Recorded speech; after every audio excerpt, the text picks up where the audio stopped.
Quiz número 3, curso de preparación para examen de bachillerato por edad y bachillerato por madurez. Área 1, geometría, tema 9. Área 2, relaciones y álgebra, temas 1 y 2. En el primer ejercicio dice, con base en la siguiente información, contesta las preguntas 1 y 2. La siguiente figura ilustra una sección plana, producto de la intersección de un plano con una esfera. Recordemos que en las esferas la sección plana que se forma siempre al realizar un corte es una circunferencia. Luego nos dice que además considere que MN mide igual a 13 y PN mide igual a 24. Vamos a colocar de M a N mide 13 y de P a N mide 24. Si veamos, esta distancia de P a N que mide 24, en realidad es el diámetro de esa circunferencia que se ve como en color gris, que se ve como con rayas grises, porque la sección plana, dijimos antes, en una esfera, siempre que se hace un corte, se forma una circunferencia. Entonces, la distancia de P a N sería el diámetro de esa circunferencia que se forma al hacer el corte en esta esfera. Entonces, si el diámetro es 24, el radio tendría que ser la mitad, 12. Bueno, tal vez recordar acá también que en las esferas se forman dos tipos de radios. En este caso, 13 es el radio de la esfera, porque sale del centro de la esfera, sale del punto M y toca un punto en la orilla de la esfera, que sería el punto N. Esa distancia 13 sería un radio de la esfera. Luego, 12 sería un radio, pero de la circunferencia que se formó. 12 es un radio, sí, de la circunferencia de la sección plana que se formó producto de la intersección, producto del corte de un plano con esta esfera. Entonces hay dos tipos de radios, hay que tenerlo muy claro. Pregunta número 1, ¿cuál es la longitud de la sección plana? Sí, bueno, realmente me están pidiendo la longitud de la circunferencia, una vez más, la sección plana que se forma en una esfera, producto de un corte, producto de una intersección, se llama circunferencia. Y la fórmula para encontrar la longitud de una circunferencia es muy sencilla, la fórmula es diámetro pi.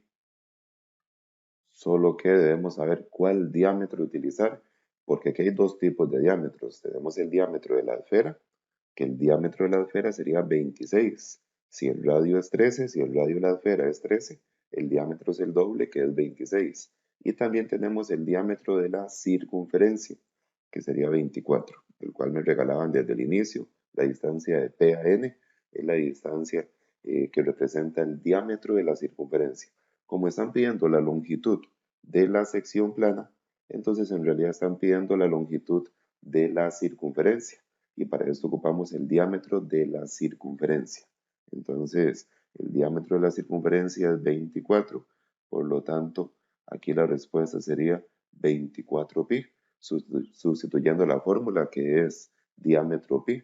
Entonces, el diámetro de la circunferencia es 24, 24 pi, opción B. Luego el ejercicio 2 nos pide que cuál es la distancia del centro de la esfera al centro de la sección plana. Es decir, nos están pidiendo esta distancia del punto M, que es el centro de la esfera, al centro de la sección plana, que sería el punto O. Entonces acá realmente lo que debemos averiguar es la distancia de O a M, lo cual sería un cateto.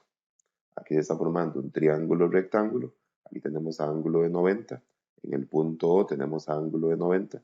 Y debemos averiguar por teorema de Pitágoras este cateto. La fórmula para averiguar un cateto es hipotenusa a la 2 menos cateto a la 2. En este caso entonces, para averiguar este cateto X, habría que hacer hipotenusa a la 2, que acá la hipotenusa es 13 porque es el que está enfrente del ángulo de 90. Entonces, hipotenusa a la 2, 13 a la 2, menos el cateto que conocemos a la 2. El cateto que conocemos es 12, la distancia de O a N.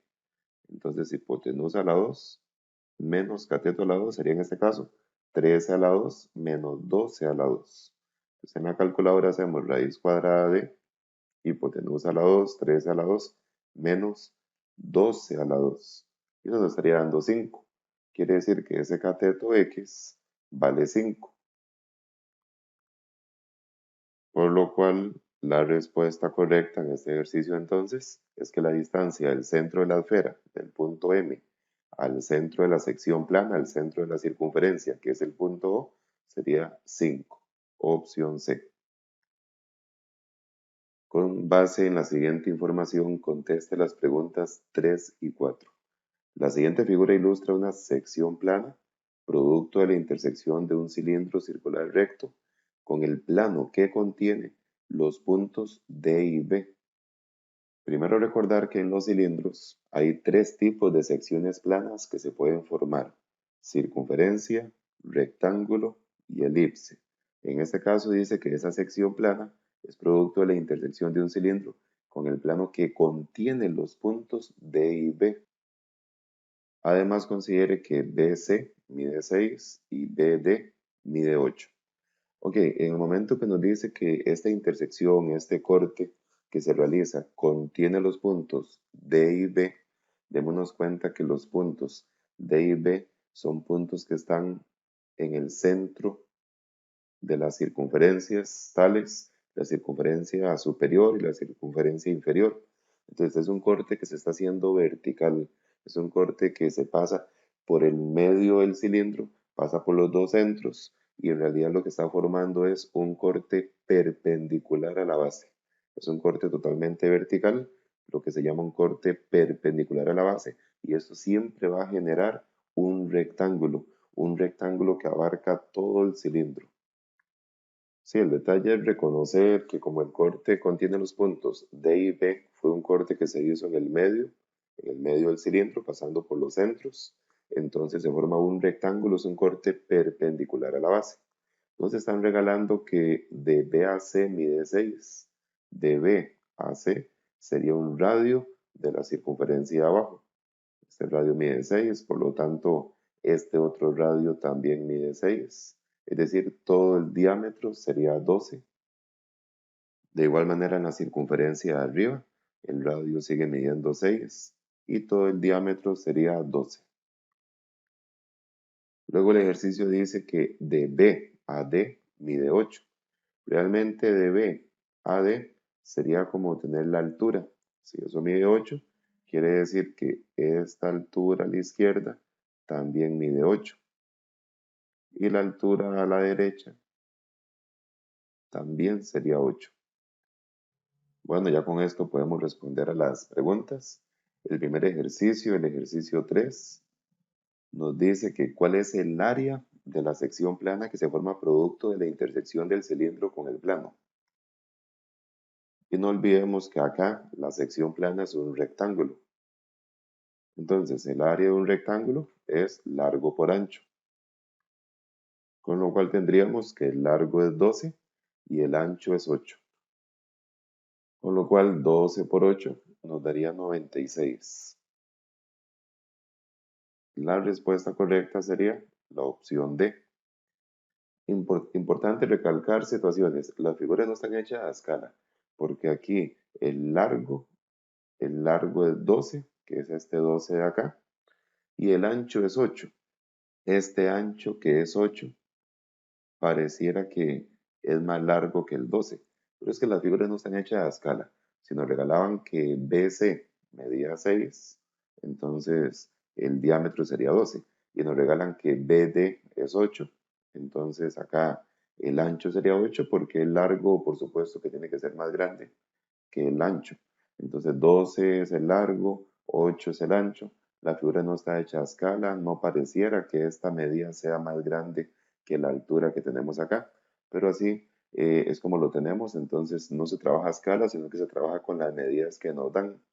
Y muy importante que a la hora de sacar el área, a la hora de obtener el área, se multiplica largo por ancho.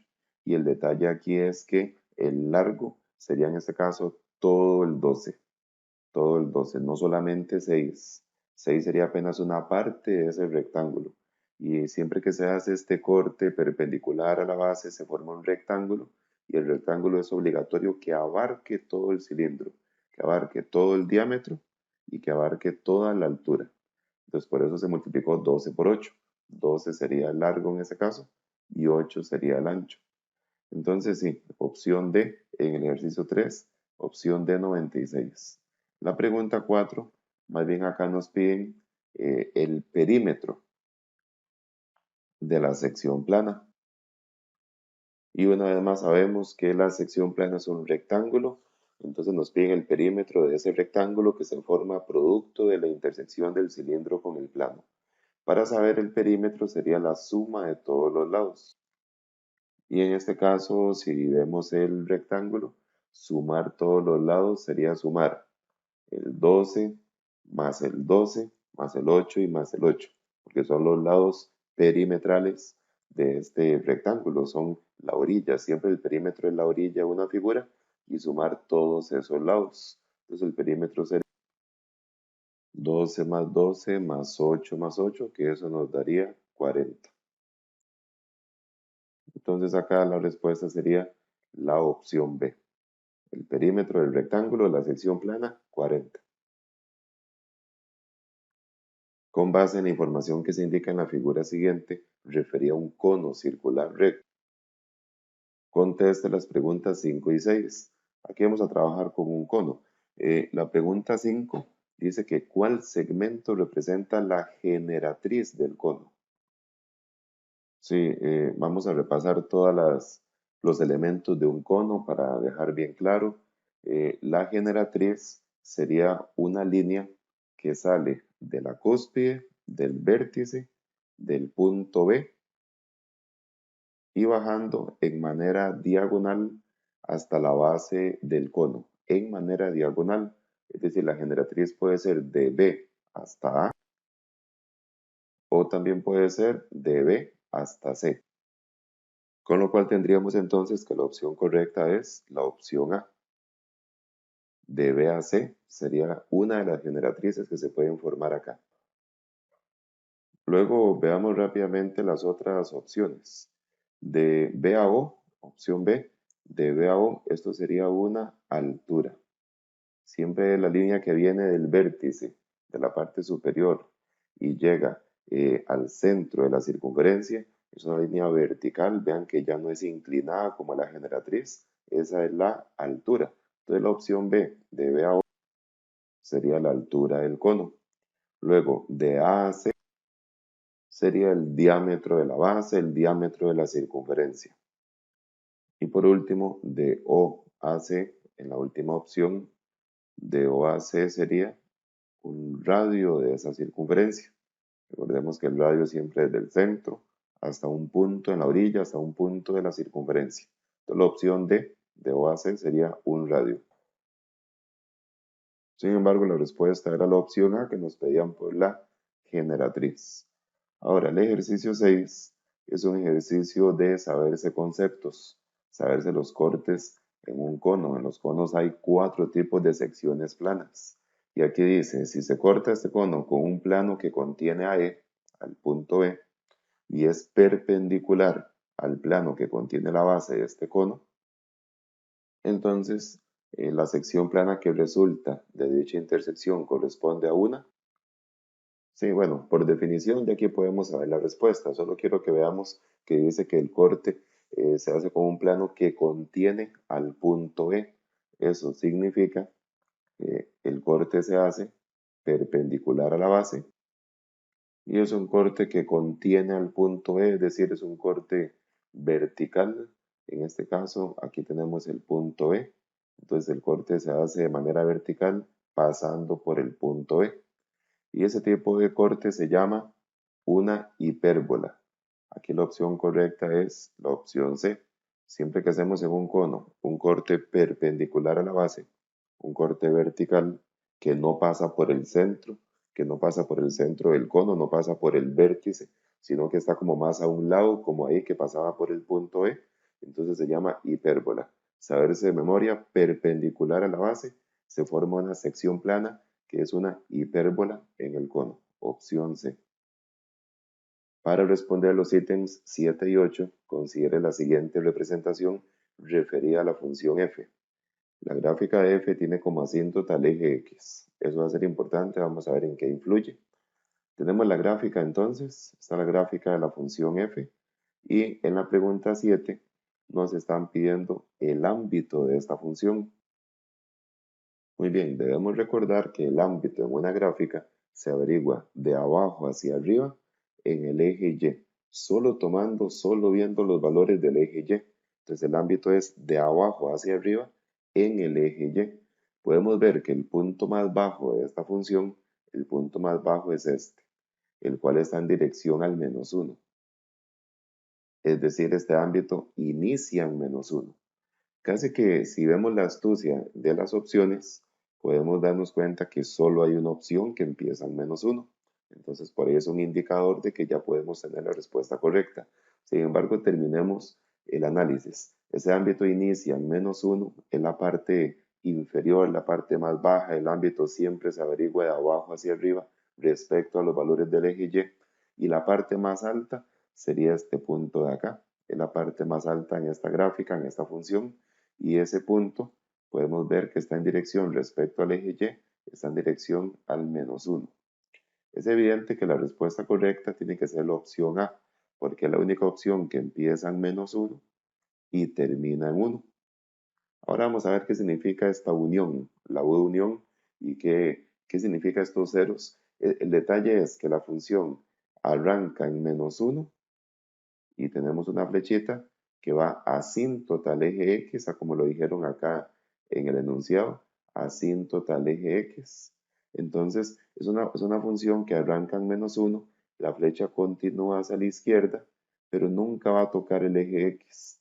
Es una asíntota, se va como acercando mucho al eje X, pero nunca lo va a tocar. No me interesa lo que haga para la izquierda, porque el ámbito se averigua de abajo hacia arriba. Entonces aquí el ámbito es desde -1 cerrado, porque el puntito está relleno. De -1 cerrado hasta el 0 abierto. Eso es como diciendo que la función se acercó mucho al eje y el eje X está en dirección al 0 respecto a Y. Este eje horizontal, si lo vemos en dirección al eje Y, vale 0. Entonces de -1 a 0, sin tocar el 0, porque es asíntota, nunca toca el eje, nunca va a tocar ese eje X, el cual está en dirección al 0 respecto al eje Y, unido con de 0 a 1. ¿Por qué del 0? De nuevo, porque aquí también tenemos una asíntota que toma hacia la derecha, esta flechita que señala para la derecha, es una asíntota que se va acercando mucho al eje X, pero nunca lo toca. Entonces, respecto al eje Y, eso sería 0. Unido de 0 abierto porque no toca hasta 1 cerrado. En realidad acá se puede haber descartado desde hace rato, como ya lo mencioné, la única opción que empezaba en -1 y terminaba en 1 era la opción A. Entonces quise hacer el análisis de por qué esa unión, por qué el 0, es por la situación de la asíntota, siempre va a ocurrir esto cuando hay asíntotas, se hace una especie de unión y en ese caso se ponen abiertos esos ceros porque no toca, porque no llega ahí. Opción A sería la correcta para el ámbito de esta función. Luego la pregunta 8. En la pregunta 8 nos piden más bien el dominio de esa función. El dominio se averigua de izquierda a derecha en el eje X. El dominio es totalmente lo contrario. Lo vamos a trabajar de izquierda a derecha en el eje X. Entonces en esta gráfica podemos ver claramente que hacia la izquierda el dominio, bueno, mucho cuidado, el dominio no empieza en -3. Esa flechita indica que eso continúa hacia la izquierda, que eso continúa y viene desde menos infinito. Aquí ahora sí me interesa lo que hace de izquierda a derecha, porque así se averigua el dominio de izquierda a derecha en el eje X. Ya no me interesa de abajo hacia arriba, ya no me interesan los valores de Y, estamos en el dominio.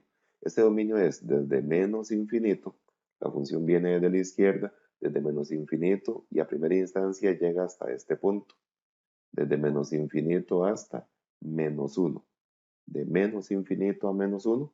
Luego hay que unir, porque vean que acá hay un lapso como perdido, hay un lapso donde no hay gráfica, no hay función, la curva es de menos infinito a -1 y pega un salto, luego la gráfica continúa acá.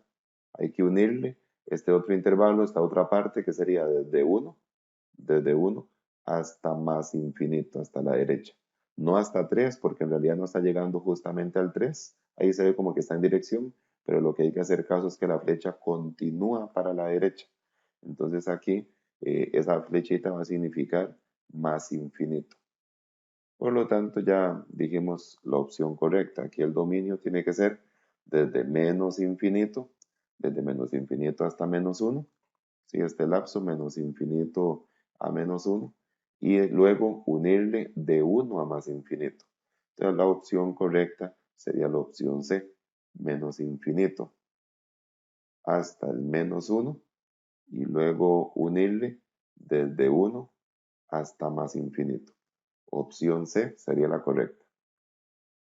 Ejercicio 9. Considere la siguiente gráfica referida a la función f. De acuerdo con la información anterior, un intervalo del dominio de la función donde posee inversa. Si nos piden un intervalo donde la función posee inversa. Y para esto hay una técnica. La técnica es que solo nos fijamos en los valores de x. Eso es lo que se ha explicado acá. El valor de y no nos va a interesar para nada, así que este 4 lo vamos a eliminar. Este 4 no nos tiene por qué confundir, solo se va a trabajar con los valores del eje x. Y bueno, la técnica para averiguar un intervalo donde la función posee inversa es fijarse un intervalo donde la función sea solo creciente o solo decreciente. Tiene que ser estrictamente creciente o estrictamente decreciente. Y ese intervalo siempre se va a averiguar de izquierda a derecha en el eje X. De izquierda a derecha en el eje X. Vamos a empezar con la opción A. Vamos a buscar un intervalo donde la función sea solo creciente o solo decreciente. La opción A dice de 1 a 3, pero siempre viendo valores de x, siempre buscando los valores de x. Es evidente que el 1 y el 3 estarán acá, comprendidos entre los números que deben estar. El 1 va a estar en medio del 0 y el 2, y el 3 va a estar un poquito después del 2. Vamos a ver qué pasa en este intervalo del 1 al 3. Tendríamos entonces, desde el 1 hasta el 3, sería un intervalo donde la función decrece y luego crece. Eso no nos funciona. Esta no es la opción correcta porque tiene que ser un intervalo donde la función sea solo creciente o solo decreciente. Y ahí podemos ver que la función más bien decrece y luego crece, entonces no nos funciona. Vamos a probar ahora con la opción B. Dice de 0 a 5. Muy bien, en el momento que dice 0 es buscar el 0 en x. Acá tenemos el 0 en x, pero realmente sería desde este punto, porque este punto no lo veamos como el 4. El 4 es en y. Ese punto tenemos que verlo como 0, porque siempre fijarse en los valores de x. Este tema de buscar el intervalo de la función posee inversa siempre es relacionado con x. Entonces, de 0 sería de este punto, de 0 hasta 5, que sería este punto acá en X, este punto de la derecha sería 5 en X. Ahí podemos ver que esta tampoco es la opción correcta porque la función está decreciendo y después está creciendo. De hecho, esta opción no hace las dos direcciones, decrece y crece, entonces tampoco es la opción correcta. Debemos buscar un intervalo donde sea solo creciente o solo decreciente. Entonces la opción B tampoco es la opción correcta. Vamos a la opción C. La opción C dice de 0 a 4. Ok, el 0 estaría acá. Este punto, insisto que este punto no es 4. Este punto en dirección a X vale 0. Y el 4, por supuesto, el 4 tendría que estar un poco antes del 5. Debemos dibujarlo. Y hacemos las rayitas para ubicar dónde está el 4 tocando la gráfica en dirección. Entonces, de 0, que sería este punto de la izquierda, de 0 hasta 4, sería este recorrido, este intervalo, lo cual podemos ver que tampoco es la opción correcta porque también está decreciendo y al mismo tiempo está creciendo. Entonces no es la opción correcta, la opción C. Por supuesto que queda solo la opción D, pero antes de marcarla quiero que la analicemos para poder practicar. El ejercicio dice de 2 a 4. Entonces vamos primero a ubicar esos valores. Del 2, que sería de acá en X, al 4 en X. No este 4 que estaba en el eje Y, siempre se trabaja en X. De 2 a 4, por supuesto que sí. Podemos ver que del 2 al 4 es un lapso donde la función únicamente crece. Esta es la opción correcta. La opción D es un intervalo donde la función es estrictamente creciente. Entonces, esa es la opción correcta. Pudo haber sido también del 2 al 5. Hubiera sido tal vez un intervalo un poco más completo. Incluso pudo haber sido de 2 a más infinito, porque la flechita continúa hasta más infinito. Pero bueno, a veces nos da un intervalo un poco más corto, pero podemos ver la condición se cumple. Es un intervalo donde la función está siendo estrictamente creciente. La función está solamente creciendo. Opción D sería la respuesta correcta. Considere la siguiente información para responder las preguntas 10 y 11. Sea f una función que posee inversa, tal que f va de 2 a más infinito hasta p. Recordemos que cuando viene esta flechita es para darnos la situación de formular la función. Esta función está definida de 2 a más infinito, que es el dominio, de 2 a más infinito hasta p. P sería el codominio, aunque el codominio en este tipo de ejercicio no se va a utilizar. Sí lo escribo por ahí, pero sepan que ese no se va a utilizar. Y la función que vamos a trabajar es raíz cuadrada de x menos 2 más 5. Esta es la función que vamos a trabajar.